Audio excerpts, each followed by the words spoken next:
Скажите, пожалуйста, в горле свистит, хрипит, не могу откашляться. Чем лечить?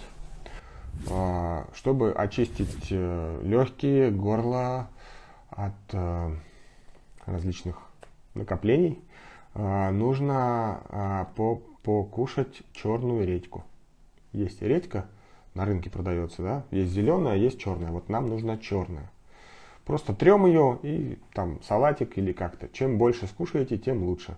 Она не очень приятная, она острая достаточно, да?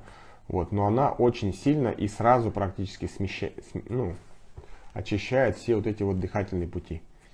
Поэтому кушайте редьку, будет легче.